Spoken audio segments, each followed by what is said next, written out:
Bienvenue dans cette nouvelle émission d'Africa 24, le football pendant 52 minutes. C'est l'FC et dans quelques instants, nous allons vous présenter nos invités. Tout d'abord, les titres de ce magazine.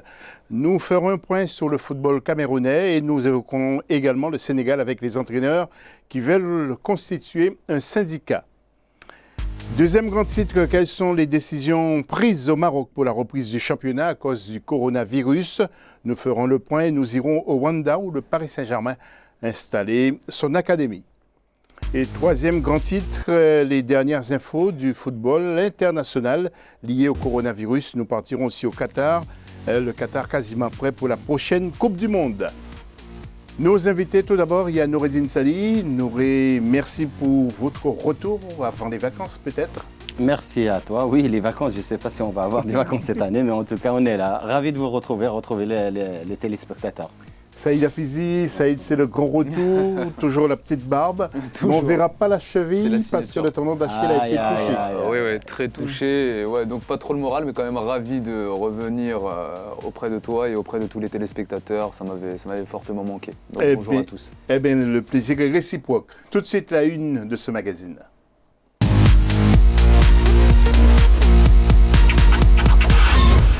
Question habituelle à nos invités, quelles sont les infos qui vous ont marqué ces derniers jours, ces dernières semaines, les infos africaines en matière de sport, de foot?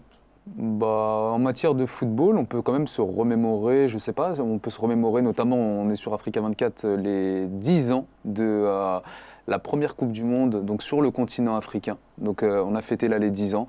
Donc un grand moment pour tous les passionnés de football et pour tous les gens du continent.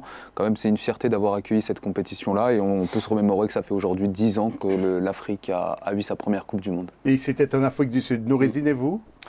Moi d'abord, j'adresse toute ma sympathie et ma pensée à tous les gens de notre continent qui souffrent par rapport à cette épidémie. Une grande pensée à tous qui sont morts. Et j'espère que le monde ainsi que nos chers continents s'en sort de cette épidémie. D'un côté, de l'autre côté, si on revient sur notre tasse de thé qui est le sport et notamment le championnat. Ma pensée revient à cette confédération africaine de football. C'est pas une critique, c'est juste de peut-être le voile est tombé à travers cette épidémie. On a vu une gestion plus ou moins hasardeuse à la tête de nos fédérations et surtout par l'arrêt des championnats respectifs. On y reviendra parce que ça fait partie justement du sujet que nous allons aborder. Il y a déjà 30 ans, c'est-à-dire le 8 juin 1990, les Lions indomptables avaient battu l'Argentine à la surprise générale en match d'ouverture de la Coupe du Monde. Le Cameroun, qui participait pour la deuxième fois à cette compétition, réussissait l'exploit en l'emportant 1-0 au mythique stade de San Siro à Milan, en Italie. Un mondial qui avait vu la victoire finale de l'Argentine, mais avait mené les Lions indomptables jusqu'en quart de finale. Une prestation héroïque qui demeure encore dans les mémoires et dans les esprits et même dans les cœurs. Voyons ce sujet de Néla Claude Ebessa. La Coupe du Monde de 1990 en Italie a créé tant de souvenirs et de surprises pour les spectateurs du monde entier. Le 8 juin 1990, le Cameroun sidérait la planète football en battant l'Argentine de Diego Maradona, alors championne du monde en titre. Une victoire rendue possible grâce à un but légendaire de François Omambiyik. C'est à 9 que les Lions indomptables, présentés comme outsiders, se sont imposés face à l'un des favoris de cette compétition, l'Abi Céleste de l'Argentine, au stade San Siro en Italie. Une prouesse restée vive 30 ans après dans les cœurs des Camerounais. À l'époque, les joueurs camerounais étaient très compétitifs, contrairement à ce qui se fait aujourd'hui. Les Argentins avaient pris un peu les Camerounais de haut. L'entraîneur de l'équipe d'Argentine de l'époque, Carlos Vilado, était venu superviser l'équipe du Lions indomptables 3 mois plus tôt à la CAN en Algérie. Il avait estimé au bout d'une mi-temps, alors que le Sénégal dominait le Cameroun, ils allaient faire du Cameroun une simple bouchée. La 14e édition de la Coupe du monde de football en 1990 fut un tournoi mémorable pour les nations africaines. Les Lions indomptables sont venus à bout de la Roumanie lors de leur deuxième sortie sur un score de 2-0, validant ainsi leur ticket pour les huitièmes de finale. Malgré leur défaite 4-0 face à l'URSS, le Cameroun parvient à vaincre la Colombie 2-1 grâce à un doublé de Roger Mila et devient la première nation africaine à atteindre ce stade de la plus prestigieuse des compétitions sportives. Même si l'aventure s'arrêta en quart de finale, perdu contre l'Angleterre 3-2 en prolongation, le Cameroun avait créé la sensation lors de cette compétition. Pour l'instant, il est très difficile pour la génération actuelle, même d'abord de se qualifier pour une phase finale de Coupe du Monde. Depuis 2011, il n'y a pas eu de championnat de jeunes au Cameroun. Du coup, la sélection nationale du Cameroun est constituée pour la plupart des joueurs évoluant essentiellement en Europe, qui sont parfois des joueurs pour certains de seconde zone. Il va falloir pour cela qu'un véritable travail de fond soit fait dès la base pour former les joueurs. Le Cameroun a disputé le plus grand nombre de matchs d'une équipe africaine dans l'histoire de la Coupe du monde de la FIFA, soit 23 matchs. À noter que depuis 2002, deux autres nations africaines ont réussi à accéder en quart de finale. Il s'agit du Sénégal lors de l'épopée Corée-Japon 2002 et du Ghana en 2010 dans une Coupe du monde organisée en terre africaine, une première. L'Égypte a été la première équipe africaine à disputer la Coupe du monde de la FIFA. C'était en Italie en 1934. Noureddine, je vous ai vu regarder avec des yeux d'enfant justement ces images. Qu'est-ce que ça vous rappelle ? Beaucoup de choses, franchement, beaucoup de choses. C'est la période où on était jeune, on suivait, c'était l'explosion en quelque sorte du football africain. D'abord, c'est les Camerounais et les Algériens qui ont ouvert le bal, si j'ose dire, de la grande époque de la Coupe du Monde, parce qu'on n'était que des observateurs ou bien des pays qui viennent juste animer la galerie. Je pense, même si, avec tout le respect que je dois à l'équipe du Maroc de 1970 qui a à vrai dire ouvert vraiment le bal, l'équipe du Cameroun. C'est le départ d'une génération qui a eu une succession. Ça veut dire que ce pays-là, en 82, je me rappelle très bien aussi, c'était la grande entrée de l'équipe du Cameroun avec une pléiade de joueurs vraiment phénoménales. Les Nkono, les Abega, les Koundé, les Roger Mila, les Tokoto, et j'en passe. Oui, et après, il y avait juste un petit passage dans 86 parce que c'était l'Algérie et le Maroc qui ont participé. Et puis, c'était cette génération 90 qui a vraiment crevé tous les écrans et qui a vraiment fait une arrêt sur image du football mondial et de regarder vraiment les Africains vraiment dans les yeux. Noureddine, merci. Vous, Saïd, vous n'avez pas connu cette époque, vous n'étiez peut-être pas encore né. Si, j'étais né. Vous étiez né. J'étais né quand même en 90. Oui, qui a participé à avec un tendon d'Achille qui est complet quand même. Qui a participé à 7 fois à cette compétition à la Coupe du Monde. Alors vous, que vous inspire justement cette prestation de l'équipe du Cameroun à l'époque face à l'Argentine et tout? C'est quand même une des plus grandes surprises de l'histoire du football. En match d'ouverture, premier match d'ouverture, vous jouez contre le tenant du titre qui est l'Argentine, tenant du titre, donc champion sortant, avec quand même dans l'équipe d'en face Diego Armando Maradona. Même si on est né quelques années avant 1990, on peut quand même savoir qui est Diego Armando Maradona. Et donc quand vous battez en match d'ouverture le tenant du titre, une petite équipe comme à l'époque, c'était une des plus grandes surprises de l'histoire du football. Donc déjà ça, ensuite derrière vous enchaînez contre la Roumanie où vous gagnez, et quand on regarde l'effectif avec un Roger Mila, je rappelle, qui a été rappelé in extremis parce que de base il ne devait pas jouer cette Coupe du Monde là, il a été rappelé in extremis à un âge ma foi très avancé. 38 ans. Ouais, 38 ans, et donc du coup c'est quand même exceptionnel comme exploit, et ils ont perdu malheureusement quand même après prolongation contre une très bonne équipe d'Angleterre.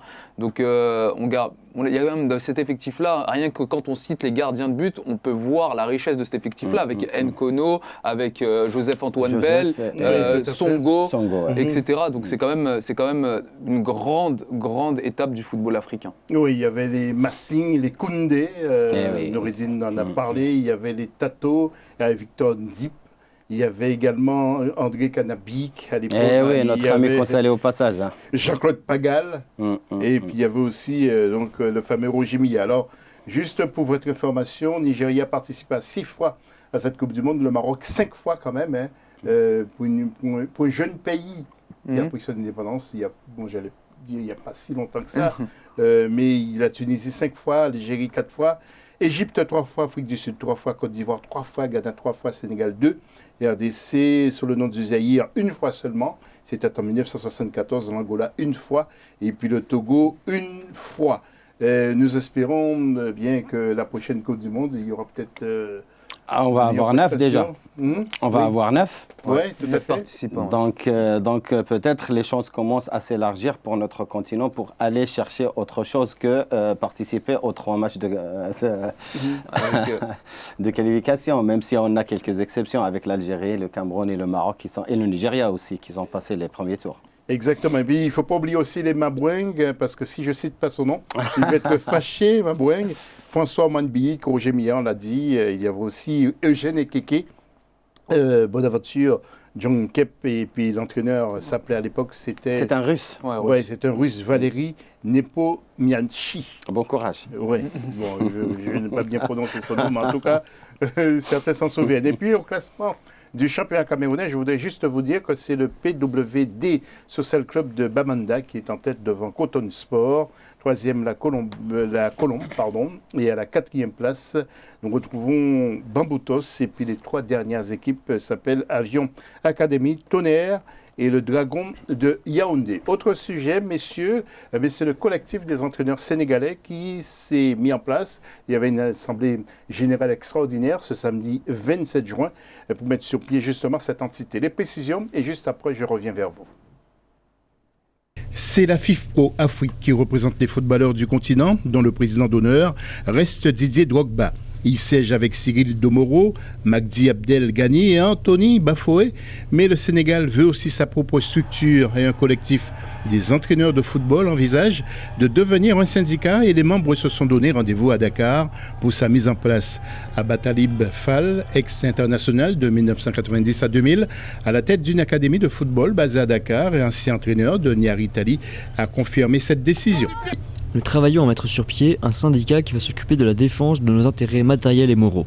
Abatalib Fall a été également interrogé sur cette future organisation et l'association des entraîneurs et éducateurs de football au Sénégal sous les objectifs de chaque structure et a donc précisé: Nous voulons mettre en place un syndicat qui n'a rien à voir avec cette association qui s'occupe d'éducation et de formation des techniciens, et les techniciens peuvent être membres des 2 organisations.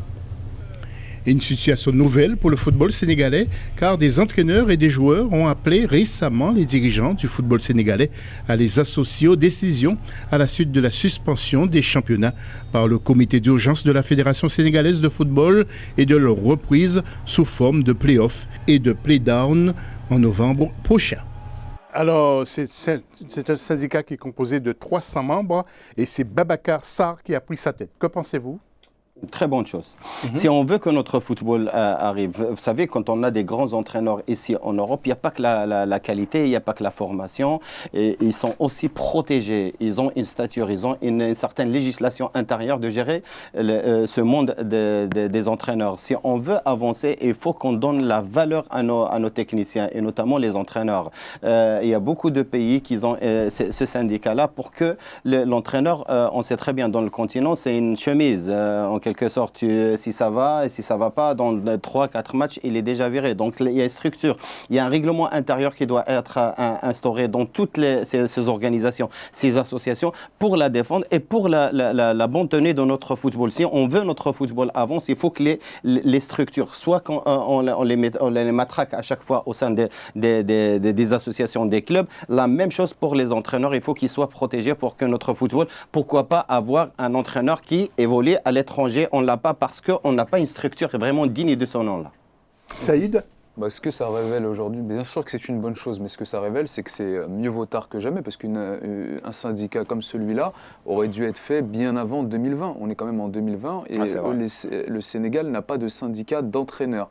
Et on a parlé dans le très bon reportage qu'on a vu d'une organisation à côté, donc organisation qui qui regroupe des entraîneurs sénégalais, mais qui s'occupe de la formation des techniciens, etc., qui est dans le domaine beaucoup plus technique. Mais un syndicat, c'est autre chose. Un syndicat s'occupe de la défense des droits, que ce soit économiques, etc., des droits du travail, notamment des entraîneurs. Donc c'est une excellente chose. On ne peut que saluer cette initiative-là, mais on peut aussi se questionner sur le fait qu'elle n'ait lieu qu'aujourd'hui et que, ma foi, c'est quelque chose qui aurait dû exister bien avant. Et puis en image, maintenant, c'est un grand nom de l'arbitrage africain, justement, qui nous a quitté, le Sénégalais Badara Mamaya Sen, ancien arbitre international. Il est décédé le lundi dernier à Rufisque, à l'âge de 73 ans. Autre sujet de l'actualité, c'est le comité exécutif de la CAF, le comité exécutif, je dis bien de la CAF, qui tiendra une réunion ce mardi 30 juin 2020 à 10h par visioconférence pour discuter de l'impact justement de la Covid-19 sur le football africain. D'autres questions connexes. La réunion sera suivie d'une conférence de presse virtuelle avec le président de la CAF, M. Hamad Hamad. Parmi les autres sujets, il y a aussi le championnat égyptien qui va reprendre à partir du 25 juillet, une reprise qui s'effectuera sans le Zamalek, qui avait critiqué justement la décision de la Fédération égyptienne de football. Et puis le Burundi est devenu le premier pays africain à clôturer son championnat 2019-2020. Et puis, est-ce que vous avez quelque chose à dire sur le Zamalek qui ne fera pas partie en 2 mots de ce championnat? C'est dur quand même. Hein, c'est pas le Zamalek. Le Zamalek, comme d'autres clubs, d'autres pays, il y a des clubs qui n'étaient pas d'accord par rapport à la reprise. Est-ce que les conditions sont réunies ou pas? Aller jusqu'au carrément exclure une équipe qui va jouer la demi-finale de la Coupe de la Ligue des Champions dans peu de temps, c'est un club mythique, c'est pas un club du coin de la rue. Je pense que la décision, il est quand même un petit peu poussée. C'est un peu dur. Saïd, en 30 secondes. En fait, c'est quand même sportif. D'un côté, c'est chaque président défend les intérêts de son club, comme en Ligue 1 par exemple, où il y a des clubs qui étaient pour la reprise du championnat et d'autres qui étaient très bien classés par rapport aux attendus qu'ils avaient, voulaient la fin du championnat. Donc forcément, les intérêts sont pas convergents. Chacun défend son assiette et son beefsteak. Donc forcément, à un moment donné, les intérêts divergent et il faut trancher. Donc après, j'ai pas d'avis forcément sur la question. Je suis totalement d'accord avec ce qu'a dit Nordine sur le fait que le Zamalek, c'est quand même un poids lourd du championnat égyptien et qu'un championnat sans le Zamalek, c'est quand même assez compliqué. Tout à l'heure, il sera question de football au Maroc et vous l'avez vu, nous avons 2 supporters marocains sur le plateau et nous parlerons aussi du Paris Saint-Germain qui a installé une nouvelle académie du côté du Rwanda. Après la pause, on se retrouve.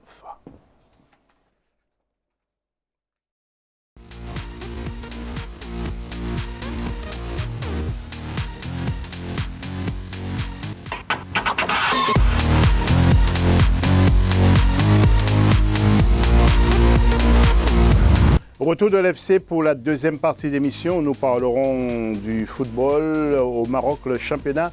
Quand va-t-il reprendre? Eh bien, nos invités vont nous éclairer dans quelques instants. Puis nous ferons aussi un détour au Rwanda où le Paris Saint-Germain va mettre en place a mis en place sa première académie. Et puis dans la dernière partie de cette émission, nous parlerons du football international lié au coronavirus et puis le Qatar qui est quasiment prêt pour la prochaine Coupe du Monde. Nos invités, vous les avez vus en première partie. Je vous les présente de nouveau. Noureddine Sali et M. Saïd Hafizi. Le dossier de l'FC.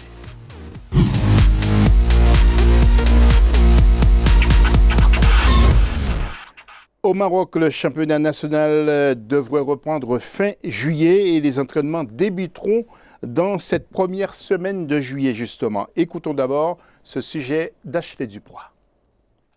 À l'arrêt depuis mars dernier en raison de la crise sanitaire, la Botola, championnat de football du Maroc, suscite bien des spéculations. Si la FRMF, Fédération royale marocaine de football, n'a pas pour l'heure encore statué, certains clubs ont déjà de facto prononcé la fin de la saison. Le monde du football du côté du Maroc est suspendu et il est partagé en 3. Il y a une partie qui demande pure et nette l'annulation de ce championnat de cette année. Il y a une autre qui attend évidemment la poursuite comme a fait quelques pays en Europe pour finir le tiers du championnat. Et il y a une troisième partie qui sont suspendues à la décision de M.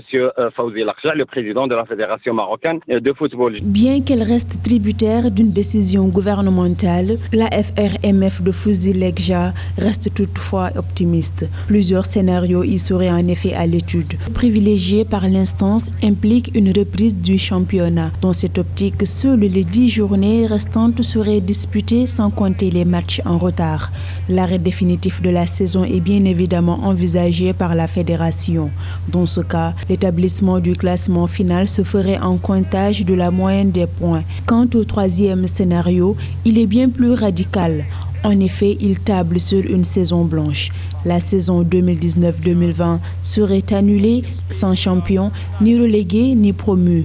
Une option dont les conséquences seraient nombreuses. Je pense que les conséquences seront néfastes sur le football marocain et notamment sur les clubs et le tissu de ces équipes qui forment la Botola. Je pense au cas où on va annuler, il y aura des pertes phénoménales par rapport à la trésorerie, par rapport à la valeur elle-même marchande, sachant que c'est une année cruciale pour le Maroc parce qu'on est en train de passer à l'aspect associatif à des sociétés. De l'autre côté, il y a des joueurs qui n'ont pas joué 3 mois ou 4 mois. La commercialisation du championnat marocain va être vraiment affectée. La Botola a pour rappel été mise à l'arrêt le 15 mars dernier, mais pour une autre raison que le coronavirus.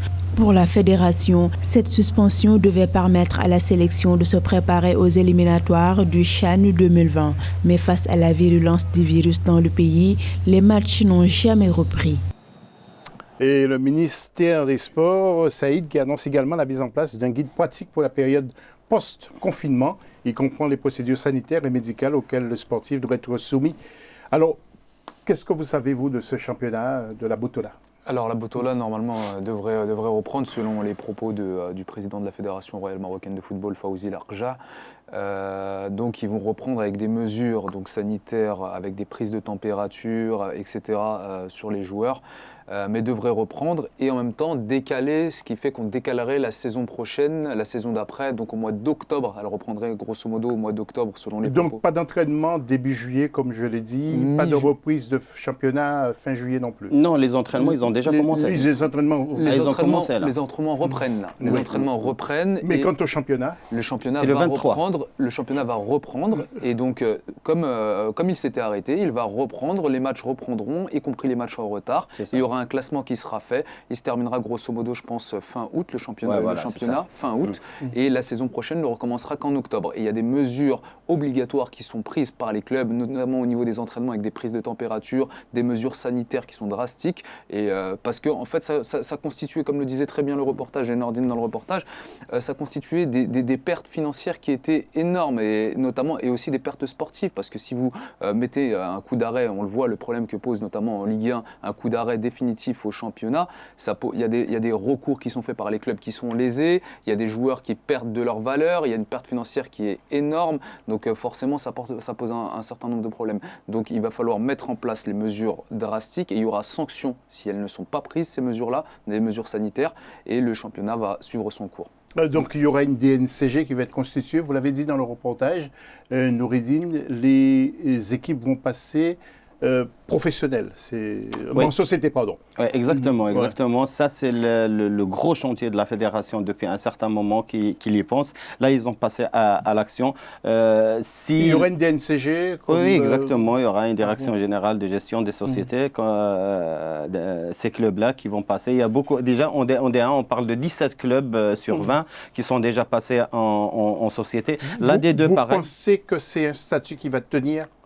Je pense que oui. Moi, je pense que c'est l'avenir du football, et notamment en Afrique. Si on veut revaloriser, si on veut donner une certaine stature à notre football, il faut passer par ce projet-là de passer à la société qui assure évidemment la vie, l'avenir de la société, et surtout le joueur et le technicien et l'entraîneur qui vont bien sûr avoir une certaine aisance, soit sociale, soit sportive pour leur avenir. Messieurs, vous allez commenter aussi le classement, parce que je suis surpris du troisième. En premier, le Wydad, 36 points. Deuxième, le Fous de Rabat. Et troisième, le MC Oujda, C'est quoi ça? C'est un pic destiné à Noirdier. L'MC Oujda. C'est pas une question innocente. Pourquoi êtes-vous troisième? Pourquoi tu surprends mon pote?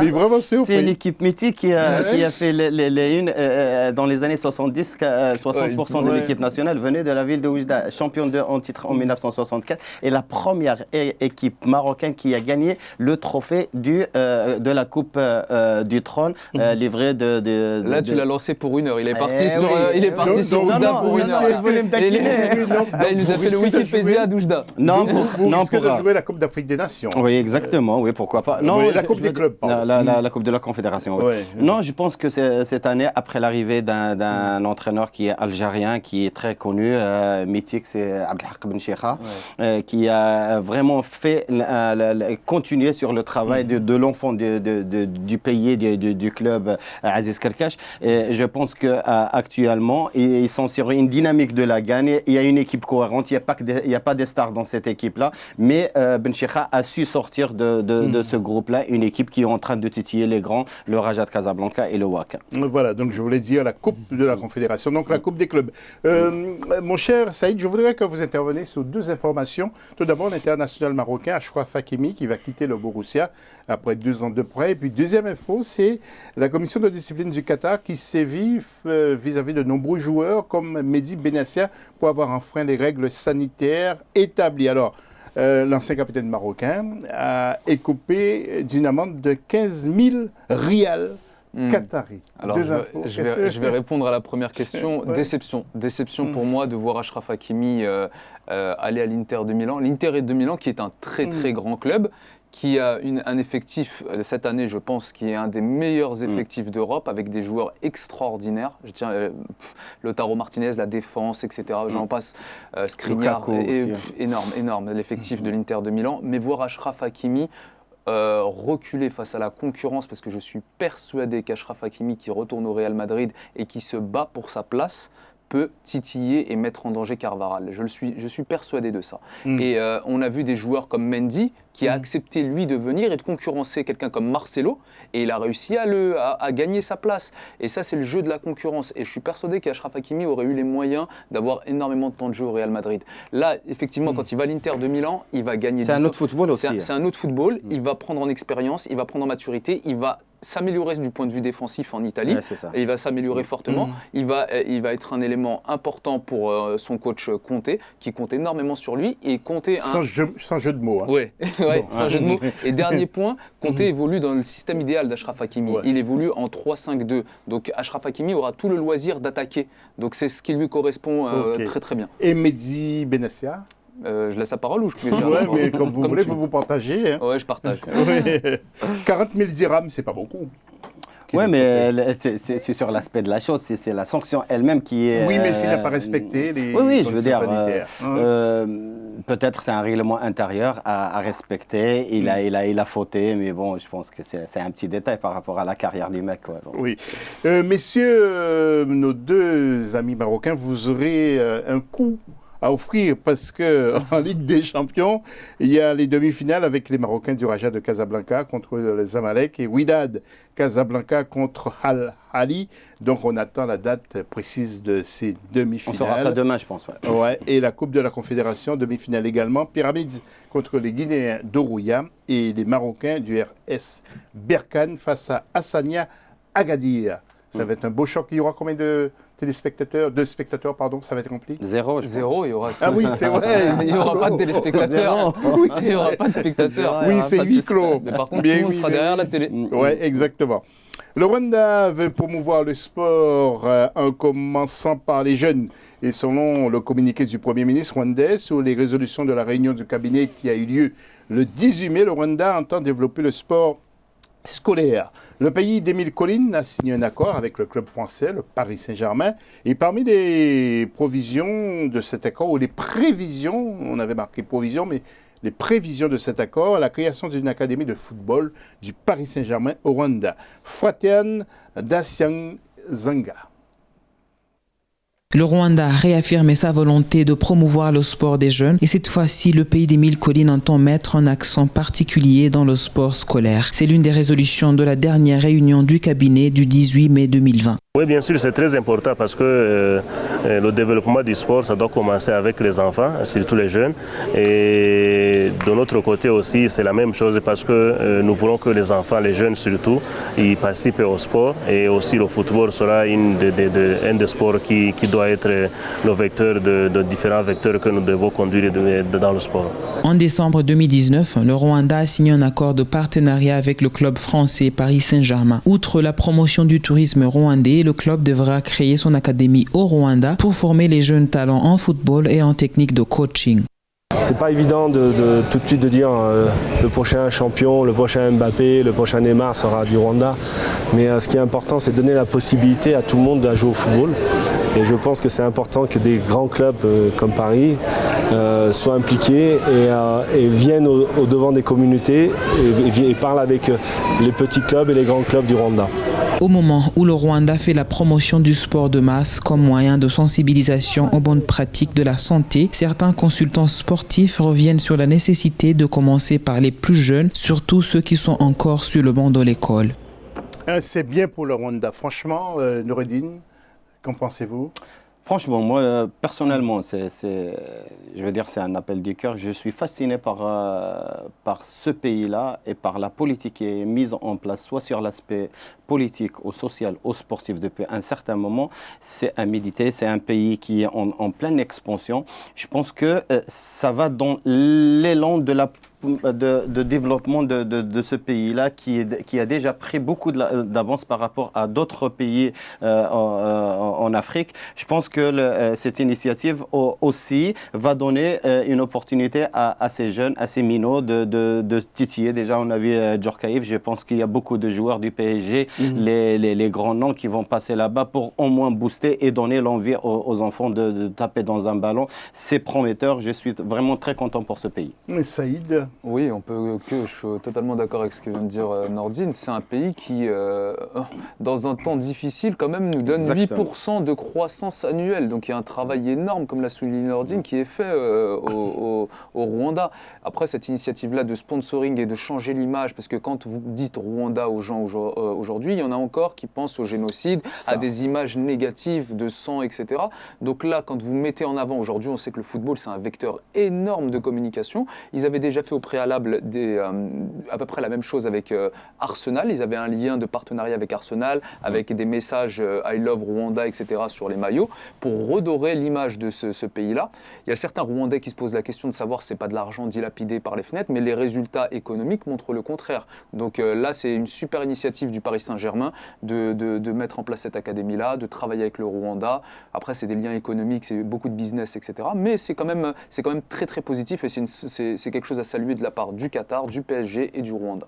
Voilà, nous allons voir une belle carte d'Afrique maintenant sur votre écran.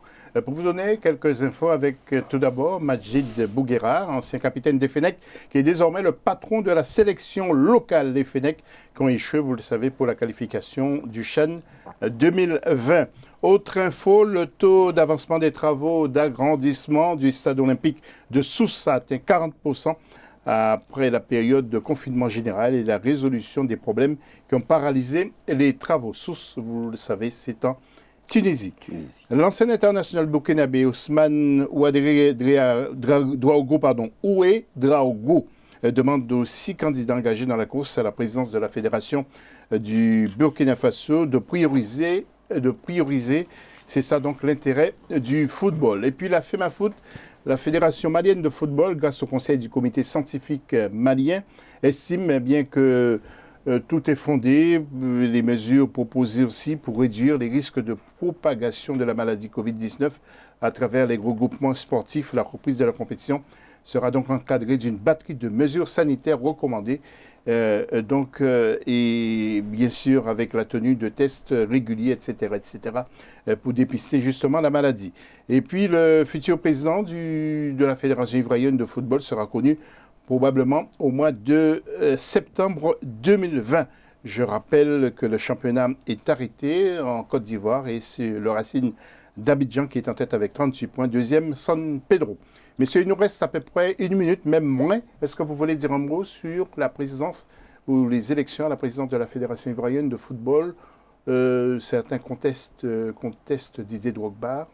il n'est pas très bien vu par certains. J'ai suivi ça, Saïd. Je pense que c'est un faux débat. On a mélangé en quelque sorte. J'ai suivi de très près. Un président préside une gloire, elle est là. On ne peut pas enlever le mérite à Didier. Mais c'est les compétences qui parlent après. Être un grand joueur, avec tout le respect que je dois à Didier, c'est la Côte d'Ivoire. C'est une équipe qui était vraiment une locomotive du football africain, celle qui nous a représenté pas mal de fois dans les grandes manifestations. Okay. Donc gérer le football, c'est pas donné à n'importe qui. Je veux dire, avec tout le respect que je dois au mec, il n'a pas montré encore de talent dans la gestion. Merci Noé. Saïd, un mot. Didier Drogba, s'il s'est formé, s'il a passé les diplômes, si il a le bagage, etc., et qu'il a les compétences pour, ok, mais là, ça reste à prouver, à savoir est-ce que réellement il a les compétences pour occuper un tel poste, parce que c'est beaucoup de connaissances, beaucoup de travail, etc. Donc lui, effectivement, c'est un grand sportif et une ancienne gloire. On doit leur ouvrir les portes, on doit mettre en place des choses pour eux, mais à ce niveau de compétence-là, peut-être que c'est encore un peu trop tôt pour lui. Merci messieurs pour ce point de vue. Dans la troisième partie, nous parlons du Qatar et du football international. Nous allons aller quasiment sur tous les continents. Restez avec nous.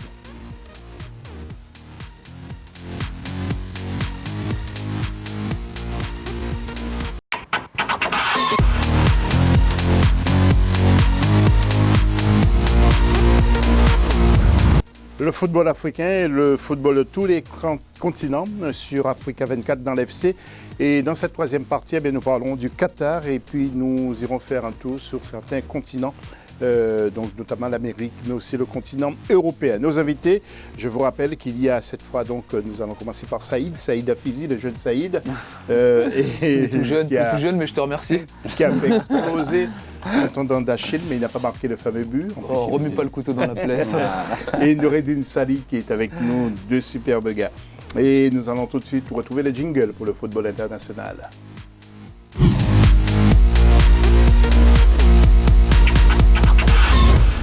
Saïd et Noureddine, avant d'enchaîner, est-ce que ce serait une bonne chose pour la région, ce mondial au Qatar ? Moi, je dis que c'est une excellente chose pour la région, une excellente chose. Moi, d'ailleurs, je vais pousser un petit coup de gueule là-dessus. On voit en ce moment naître, depuis déjà un certain moment, toute une sorte de lobbying qui se fait pour critiquer, pour demander justement l'annulation de cette compétition-là au Qatar, sous prétexte éventuellement de différents pots de vin, chose qui n'a jamais encore, je le rappelle, été prouvée vraiment, véritablement. Donc pour moi, ça pose problème qu'un pays peut-être un peu que je qualifierais un peu d'exotique par rapport au reste des attributions dont on a l'habitude normalement. Pour moi, c'est véritablement ça le problème. Et il y a toute une flopée d'articles, de lobbying qui demandent l'annulation de cette compétition-là. Et toutes les autres compétitions, apparemment, elles n'ont jamais eu de problème de corruption, etc. Ça me pose un véritable problème, dans le sens où on entend des informations qui sont révélées tous les jours.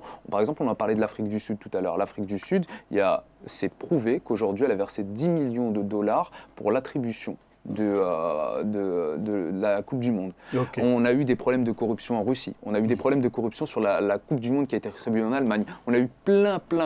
On n'a jamais annulé une compétition. Et là, je vois même naître des propos, si tu permets, qui sont assez même, qui vont dans le domaine de la calomnie, en disant qu'il y aurait même des batteries de missiles antiaériennes au-dessus des stades, sur des médias qui sont très connus et reconnus, des choses farfelues, tout ça pour nuire à l'image de ce pays-là, parce que ça sort un peu de l'ordinaire d'avoir une compétition dans cette région-là du monde. Et moi, ça, je veux le dénoncer aujourd'hui. Voilà, concernant les batteries antiaériennes, sur le toit des stades. L'ancien capitaine de l'armée, Noureddine Sali, va nous dire quelques mots. C'est un autre galant que tu vas donner là. Après le sujet que nous allons voir, 2 ans et demi du coup d'envoi de la compétition, 80% des travaux exécutés pour cette Coupe du Monde de football au Qatar sont bien avancés, selon le directeur exécutif du comité d'organisation. Les précisions dans ce sujet, juste après, nous allons retrouver Noureddine. Tous les préparatifs du tournoi, y compris les projets de construction de stades et les autres infrastructures, se déroulent conformément au calendrier prévu. Malgré la crise du Covid-19, le comité d'organisation de la Coupe du Monde 2022 a réceptionné le stade Education City, le 3e des stades prévus pour la compétition, après celui de Khalifa International Stadium et du stade Al-Wakra. Les préparatifs de la Coupe du Monde ont atteint un taux d'exécution de 80%, à plus de 2 ans et demi du démarrage de la compétition. L'état d'avancement des travaux confirme la volonté du Qatar de les achever avant la compétition. Les autorités du Qatar qui ont dédié le stade Education City au personnel médical de leur pays et du monde entier prenant part à la lutte contre la pandémie de Covid-19. La capacité d'accueil de ce stade est de 40 000 places actuellement et sera réduite de moitié selon le directeur exécutif du comité d'organisation de la Coupe du Monde 2022. Il n'est pas exclu que cette infrastructure sportive soit mise à la disposition de la Fondation du Qatar pour ses activités en faveur de l'éducation, de l'enseignement et de la science. Pour la première fois en 2022, la Coupe du Monde de football sera organisée dans un pays du Moyen-Orient et aura lieu du 21 novembre au 22 décembre. Noureddine, il semblerait que vous avez déjà acheté votre billet pour cette Coupe du Monde. Pas encore, mais je vais le faire. C'est une bonne chose, selon vous? Oui, exactement. Ouais. Exactement. Bon, d'abord, pour le monde arabo-musulman, c'est un pays qui a quand même crevé l'abcès sur l'aspect économique ou l'aspect de la mondialisation et de rentrer dans la cour des grands, dans la gestion de le côté gestionnaire. On l'a bien vu ce qu'il a fait ici en Europe notamment, et on est dans une ville qui est concernée par ces projets-là. Je pense que ce pays-là a dérangé à un certain moment. Rappelle-toi, dès le début, on a évoqué le problème des températures, le problème de climat. Tout y est passé. On a tout vu avec ce pays-là. Et des ouvriers étrangers aussi. Mais la meilleure des choses, c'est que ce pays-là était serein. Il a continué à travailler. Là, actuellement, je pense que la FIFA se posait toujours des questions. Même au Brésil, rappelez-vous, il y avait encore des travaux à la dernière minute pour que les terrains soient à jour. Là, je pense dans l'année qui suit, là, ils vont livrer les clés de toute l'organisation, pas que pour les terrains, à la FIFA. Et je pense que ça sera une des meilleures Coupes du Monde de l'histoire de ce ballon-là. Autre sujet, compte tenu de l'évolution de la situation sanitaire liée à la pandémie du Covid-19 à travers le continent africain et dans le reste du monde, des réunions se sont succédées dans le but d'approfondir les réflexions sur l'avenir des compétitions. Je vous laisse regarder ce sujet et après nous allons commenter sur le plateau. La commission médicale de la CAF, en collaboration avec le département technique et de développement et un panel d'experts, a élaboré un plan complet pour guider les associations membres sur le redémarrage des activités de football sur le continent. 29 pages pour fixer les directives de la CAF et la reprise du football en Afrique. Ce document met l'accent sur la santé des principales parties prenantes, à savoir les joueurs, officiels, supporters, partenaires, en tant qu'élément essentiel pour la reprise des activités, et ce, en accord avec les autorités nationales compétentes. De nombreuses considérations ont été prises en compte dans l'élaboration du document par notre équipe d'experts, et notamment celles liées aux spécificités du continent.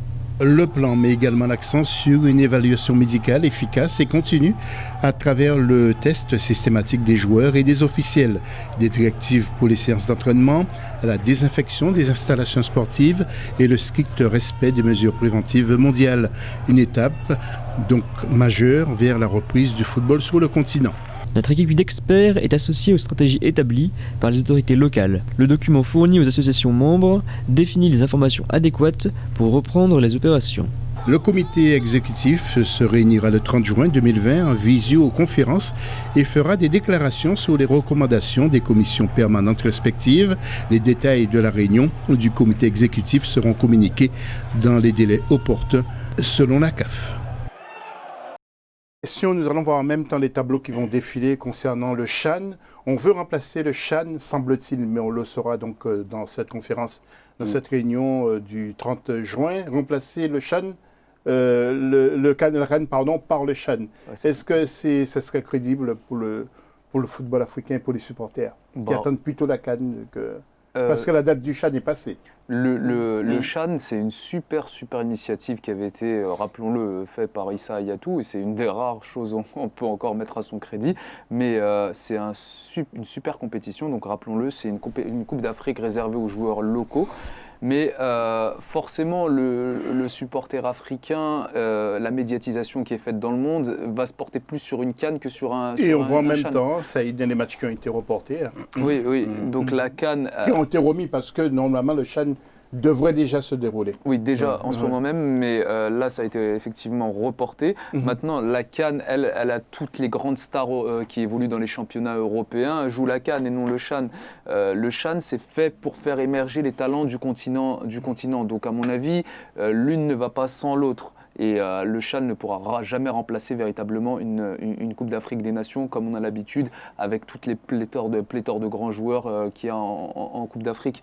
Donc ça va ensemble, l'une ne va pas sans l'autre et le CHAN ne pourra jamais remplacer véritablement l'enthousiasme qu'il y a derrière une Coupe d'Afrique des Nations. Le CHAN, c'est fini pour 2020 ? On va voir demain, on va voir. On n'est pas à l'aube de nos surprises. C'est vrai que le Covid a bousculé un petit peu tous les plannings, toutes les dates. Je pense qu'on parlait d'une CAN au mois de février, au mois de mars. Là, actuellement, je pense que aussi, est-ce qu'on va trouver une date pour faire abriter les deux compétitions? C'est surtout là-dessus. Mais sinon, pour la valeur de l'un et l'autre, la CAN, c'est une compétition internationale qui suscite beaucoup d'attention, beaucoup de suivi. Le CHAN, maintenant, c'est un gros bébé. C'est plus un bébé qui est en train d'alimenter notre football, qui est en train de donner la valeur aux joueurs locaux. Merci Noureddine. Et puis en matière d'info, la pandémie du coronavirus a eu de lourdes répercussions sur le football africain, en particulier sur les éliminatoires de la CAN 2021, dont elle a entraîné, vous le savez, le report. On en parlait tout à l'heure là. 4 journées restent donc à disputer avant la fin de l'année, puisque la phase finale est censée avoir lieu du 9 janvier au 6 février prochain au Cameroun. Nous le serons donc le 30 juin. Et puis une carte de l'Amérique pour vous dire que la Major League Soccer avait été suspendue. Toutes les rencontres, en particulier jusqu'au 11 avril. Et à cause donc de la propagation du coronavirus aux États-Unis, la MLS avait repris ses droits. Mais le championnat est pour l'instant arrêté à la 3e journée. Concernant les informations aussi aux États-Unis, sachez que ce lundi 29 juin, le coronavirus touche plus de 10 millions de cas, dont 501 898 morts dans le monde, donc particulièrement. Plus de 38 715 donc contaminés recensés ces dernières 24 heures aux États-Unis. Le pays compte plus de 2 millions de cas et 125 804 décès. 16 États touchés. Même la population asymptomatique est priée justement de se faire dépister. Nous allons partir maintenant au Brésil.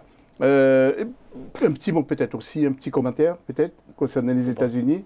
Où Trump il ne veut pas. Exactement. Ouais. Les États-Unis, on sait qui est à la tête de ce pays-là et malheureusement là c'est un véritable fléau. Ça prend une ampleur catastrophique aux États-Unis. Donc je pense que franchement à ce stade-là, discuter du sport, ça devient réellement secondaire. Et au Brésil, Noureddine, vous allez aussi nous dire un petit mot. Le Brésil qui compte 55 961 décès, 1661 morts en 24 heures seulement pendant ce week-end. 1109 pour la journée de dimanche 28 juin seulement. Le président Jair Bolsonaro est montré du doigt aussi au Brésil. Oui, que dire qu'après ce qu'a signalé mon frère Saïd, c'est que il y a parfois, on se pose des questions à la gestion des grandes nations. C'est un pays de 200 millions. Comment tu vas avancer une idée comme quoi non, le confinement pas de masque. Il n'y a rien. Le confinement ne sert plus à rien. Et là, on sait très bien ce pays, comme Saïd vient de le signaler, est-ce qu'il y a place à parler du football dans ces conditions pareilles? J'espère que ces pays-là, ainsi que beaucoup de pays à travers le monde, s'en sortiront. On va une fois pour toutes finir avec ce fléau-là et on repartira sur des bons bases, on parlera du football. Nous allons parler de l'Allemagne dans quelques instants, mais messieurs, qu'est-ce que vous pensez de cette affaire l'OM qui veut être racheté par l'ancien président de Toulon? Pas pour le président, c'est juste un maille d'un filet. Mais sinon, je pense qu'il y a vraiment un montage qui vient notamment du Golfe, et notamment l'Arabie Saoudite qui est... c'est du sérieux? C'est un tox ou un faux? Moi, j'ai entendu même Mourad parler avec un certain sérieux dans l'histoire. Je pense que est-ce qu'il y aura un suivi à cette histoire avec les instances d'abord marseillaises et notamment les présidents actuels? actuelle et le supporter marseillais à ne pas négliger dans cette histoire-là. Oui, tout à fait. Et Basile Boli qui a dit niet, Marseille n'est pas à vendre. Oui, Basile Boli, mais Basile Boli qui est c'est une figure emblématique de l'OM, mais Jacques-Henri Hérault a déclaré là, tout récemment, que l'OM n'était pas à vendre. Après, on sait, on connaît les intérêts, on connaît les déclarations qui disent que le club n'est pas à vendre. Toulouse, Olivier Sadran disait que le club n'était pas à vendre alors qu'il était réellement à vendre. Après, il y a eu beaucoup aussi d'antécédents au niveau de l'OM. On se rappelle de Jacques Cachecar, qui était venu même célébrer dans le vestiaire en disant qu'il allait acheter l'OM, et au final, c'était du vent. Donc le supporter marseillais est méfiant vis-à-vis de ça. Il voulait voir un match gratuitement. Je crois que c'est ça. Mais ça a marché. Mais c'est l'Allemagne qui a terminé son championnat, le Bayern qui remporte le titre, le Bayern qui a recruté déjà le jeune Kouassi, un jeune prometteur du Paris Saint-Germain. Mais comment peut-on faire une telle erreur, lâcher un jeune joueur comme ça, un très bon défenseur? Je veux dire, l'erreur, si tu veux parler de ce joueur-là, parle carrément de la politique footballistique à la française, qu'on a lâché tout. Si on a lâché ces joueurs-là, on a lâché carrément le championnat, on a lâché carrément la suite du championnat qui a vraiment amoindri, vraiment affaibli carrément l'image de la France dans le monde entier, et notamment en Europe. Je veux dire, et la France forme et les autres pays achètent. En fait, il y a une nouvelle politique, je ne sais pas si vous avez remarqué, qui est notamment utilisée par Leipzig, c'est d'aller dénicher avant la signature d'un contrat professionnel dans les clubs les plus gros talents, en leur faisant un gros chèque, ainsi qu'aux parents, etc., en leur donnant des conditions financières super élevées. Mais a contrario, ils n'investissent pas, eux, dans leur formation, parce que la formation, ça leur coûterait beaucoup plus d'argent. Et en plus de ça, on n'est pas sûr d'avoir les pépites et on n'est pas sûr d'avoir, entre guillemets, une bonne récolte. Et c'est un sur je ne sais combien qui va percer dans le centre de formation. Alors que quand on va recruter directement chez les autres, même en payant cher, on prend le meilleur chez lui. Voilà. Et donc, ça nous évite de payer dans le centre de formation. Donc ça, c'est une nouvelle politique qui est utilisée par pas mal de clubs aujourd'hui. Voilà, et puis Thomas Meunier qui a signé au Borussia. Il faut dire aussi qu'en Espagne, le Real a dépassé le FC Barcelone avec un sacré Benzema en forme en ce moment. Et le Real, donc 71 points et 69 points pour le FC Barcelone. Et puis du côté de l'Angleterre, Liverpool a remporté le titre de champion avec ses 3 Africains, notamment Mo Salah, Sadio Mané et Naby Keita. Donc c'est une très belle chose. On va revenir peut-être tout à l'heure sur Liverpool, messieurs, mais je voudrais juste vous dire quand même aussi que l'attaquant nigérian du LOSC, Victor Osimhen, 21 ans, a remporté le prix Marc-Vivien Foé de nos confrères, que vous connaissez bien, du meilleur joueur africain évoluant dans le championnat de France de Ligue 1 durant la saison 2019-2020. Il devance au classement l'attaquant algérien Islam Slimani de Monaco et le défenseur marocain, j'adore ce garçon, Slimani, de Monaco, et le défenseur marocain Younis Abdelhamid du Stade Rennais. Il est arrivé en Ligue 1, vous le savez, Osimhen, à l'été 2019 pour remplacer l'Ivoirien Nicolas Pepe qui a signé, vous le savez, à Arsenal. En 2017, c'est Jean-Michel Seri qui l'avait remporté. En 2018, le Camerounais Karl Toko Ekambi. En 2019, l'Ivoirien Nicolas Pepe. Messieurs, il nous reste quelques secondes. Un petit mot sur Liverpool. Vraiment super content pour Liverpool. Pourquoi? Pas particulièrement parce que je suis supporter de Liverpool, parce qu'il y a beaucoup d'Africains dans le club de Liverpool, mais au-delà de ça, un supporter de Liverpool, il a vécu beaucoup de désillusions ces dernières années. Là, on se rappelle de la glissade de Steven Gerrard qui leur coûte le titre. On se rappelle de plein de cas où effectivement le titre de champion d'Angleterre leur passe sous le nez. Malgré ça, ils continuent à supporter, ils continuent à chanter You Never Walk Alone et ils sont derrière leur équipe. Donc là, ils méritent vraiment de célébrer. Après, petit bémol, ils ne peuvent pas célébrer dans leur stade à cause de justement l'épidémie. Donc il y a un arrière-goût quand même d'inachevé. Ils ne peuvent pas célébrer le titre devant leur public, mais content pour les supporters de Liverpool. Et puis il y a un de nos confrères qui porte souvent une cravate rouge. Je me demandais est-ce qu'il est supporter de Liverpool, lui? C'est Noureddin Sali. Pas supporter, mais je suis vraiment passionné par le football et notamment l'histoire de ce club-là. Il ne marchera jamais seul, mais depuis pratiquement 1990 que ses supporters le suivent à la cheville, mais en pensant à la cheville de notre ami Saïd. Mais bon. Laissez-moi les gars, j'essaye d'oublier mes problèmes. C'est un club mythique, c'est un club qui met vraiment vraiment Ok. cher. Voilà, merci en tout cas, mon cher Noureddine Sali. Bonnes vacances du côté de Oujda. On va essayer, hein, Ouais. on va essayer, pas encore gagner. Voilà, et puis Saïd, Ouais. je vous souhaite pas bonnes vacances parce que vous avez... Parce que je ne peux pas me baigner avec mon plâtre. Ouais, Franchement, exactement. bon rétablissement, ça y est. Merci Bon beaucoup, mes rétablissement. frères. Merci beaucoup. Merci de nous avoir suivis. Restez avec nous pour un nouveau journal dans quelques instants. Et on se dit à très très vite pour un nouveau numéro de l'FC sur Africa 24 TV.